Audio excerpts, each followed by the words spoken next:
जय श्री कृष्णा दोस्तों। हर हर महादेव। महाशिवरात्रि पर हुआ था शिव और माता जी का विवाह। अगर आपका जवाब हाँ है तो गलत है। बहुत से लोग ये जानते हैं कि महाशिवरात्रि के दिन भगवान शिव और माता पार्वती का विवाह हुआ था। महाशिवरात्रि शिवलिंग के प्राकट्य की रात्रि है। शिवरात्रि का उपवास करके आप शिव कृपा पा सकते हैं। महाशिवरात्रि का पर्व फाल्गुन माह के कृष्ण पक्ष की चतुर्दशी तिथि को मनाते हैं। इसी दिन व्रत रखकर भगवान शिव की पूजा करते हैं। इस साल महाशिवरात्रि 26 फरवरी दिन बुधवार को है। बहुत से लोग ये जानते हैं कि महाशिवरात्रि के दिन भगवान शिव और माता पार्वती का विवाह हुआ था। इस दिन भगवान शिव वैराग्य से दाम्पत्य जीवन में प्रवेश किए थे। बहुत लोगों से जब आप पूछेंगे कि महाशिवरात्रि क्यों मनाते हैं तो लोगों का जवाब यही हो सकता है। शिव पुराण की कथा के अनुसार जानते हैं कि क्या महाशिवरात्रि पर शिव और पार्वती का विवाह हुआ था। आखिर कब हुआ था शिव पार्वती विवाह। अक्सर लोगों का कहना है कि महाशिवरात्रि के दिन शंकर जी की पार्वती जी के साथ शादी हुई थी। ये दुनिया के लोग कहते हैं, लेकिन जिसने शिव पुराण की कथा सुनी होगी या पढ़ी हो तो शिव जी और माता पार्वती की शादी की जो तारीख है वो महाशिवरात्रि यानी फाल्गुन कृष्ण चतुर्दशी तिथि नहीं है। भगवान महादेव के विवाह की जो तारीख है वो वैशाख शुक्ल पंचमी तिथि है। हिंदू कैलेंडर के अनुसार वैशाख माह में शुक्ल पक्ष की जो पंचमी तिथि पड़ती है उसी दिन शिव पार्वती विवाह हुआ था। शिवरात्रि क्यों मनाते हैं। यह शिवरात्रि विवाह की रात्रि नहीं है। ब्रह्मा और विष्णु जी ने शंकर जी को पहचानने के लिए धरती पर प्रथम शिवलिंग का प्राकट्य कराया था। यह शिवरात्रि भगवान शिव के जन्म की शिवरात्रि है। यह शिवलिंग के प्राकट्य की शिवरात्रि है।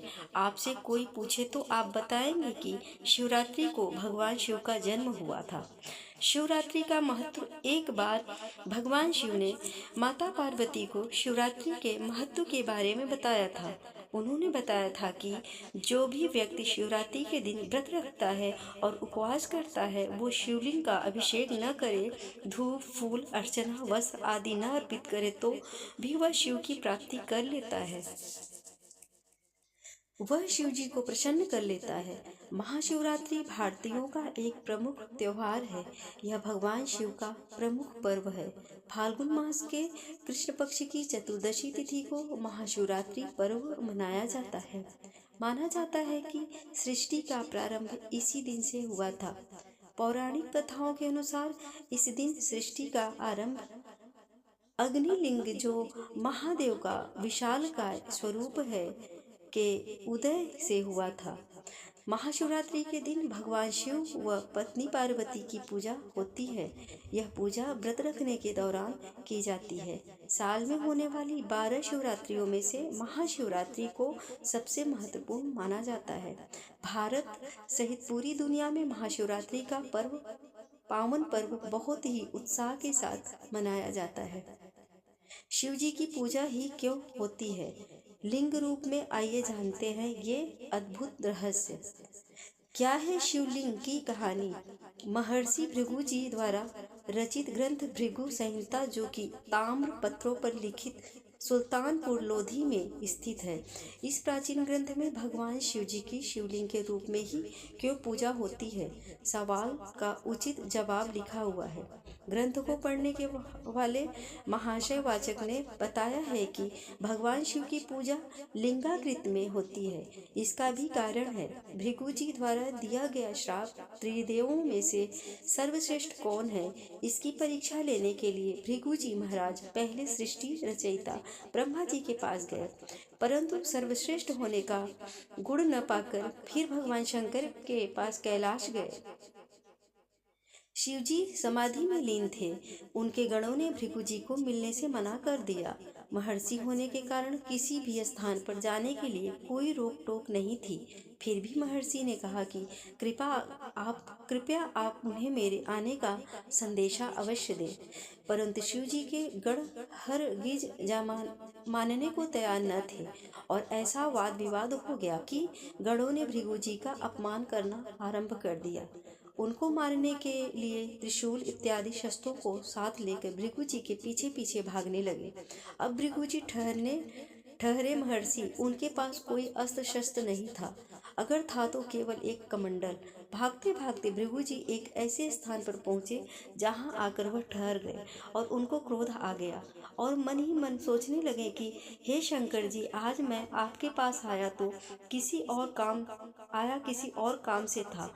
आज तो मैंने आपको एक बहुत बड़ी उपाधि से सुशोभित करना चाहता था, परंतु आपके गणों ने मेरी यह हालत कर दी।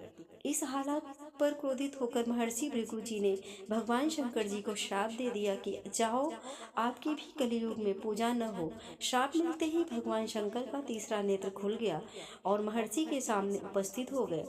कहने लगे, हे भृगु, अपना दिया श्राप वापिस ले लो, क्योंकि इस सृष्टि के निर्माण करने में मेरा भी नाम आता है। अगर मुझे ही इस सृष्टि से बाहर निकाल दोगे तो इस सृष्टि में कुछ नहीं मिल बचेगा। अगर हम सृष्टि बना सकते हैं तो इसका विनाश भी कर सकते हैं। जब भृगु जी ने इस पर गंभीरता से विचार किया तो सोचने लगे कि यह कहते कहते तो ठीक है, अगर बना सकते हैं तो बिगाड़ भी सकते हैं। भृगु जी का भी क्रोध शांत हुआ और शंकर जी को कहा, हे शंकर जी, दिया गया श्राप तो वापिस नहीं हो सकता, परंतु इसमें कुछ परिवर्तन किया जा सकता है। शंकर जी श्राप के परिवर्तन के लिए सहमत हो गए। तब महर्षि ने पूछा, प्रभु, क्या आप अप्रसन्न हो? तो शंकर जी ने सहमति जताई। तब महर्षि भृगु जी बोले कि आपकी कलियुग में पूजा अवश्य होगी, परंतु आप जो यह शारीरिक आकार लिए हुए हो, इस रूप में पूजा न होकर ब्रह्मांड रूपी लिंग आकृति में होगी। यही भृगु जी का श्राप ही सबसे बड़ा कारण है कि भगवान शंकर की पूजा एक लिंग की आकृति में होती है। तब भगवान शंकर जी ने महर्षि भृगु को आशीर्वाद दिया है, हे महर्षि, आप जिस कार्य में लगे हुए हैं, आपका वह कार्य पूर्ण हो। धार्मिक ग्रंथों में लिखा गया है कि संत वचन पलटे नहीं पलट जाए ब्रह्मांड। शिवरात्रि मनाने की अन्य वजहें। समुद्र मंथन के दौरान हलाहल नामक विष पैदा हुआ था, जिसे नष्ट करने के लिए भगवान शिव ने उसे अपने कंठ में रख लिया था। नंबर 2, शिवरात्रि को भगवान शिव और माता पार्वती के विवाह के उपलक्ष्य में मनाया जाता है। इसे शिव और शक्ति के मिलन का दिन भी माना जाता है। शिवरात्रि को मोक्ष की प्राप्ति का अवसर भी माना जाता है। माता पार्वती ने भगवान शिव को पति के रूप में पाने के लिए कठोर तपस्या की थी। नंबर 3, मान्यता है कि इस दिन भगवान शिव ने तांडव नृत्य किया था और ब्रह्मांड का विनाश किया था और फिर से इसका निर्माण किया था। शिवरात्रि के प्रकार हर महीने आने वाली शिवरात्रि को मासिक शिवरात्रि कहते हैं, जबकि फाल्गुन महीने के कृष्ण पक्ष की चतुर्दशी को महाशिवरात्रि मनाई जाती है।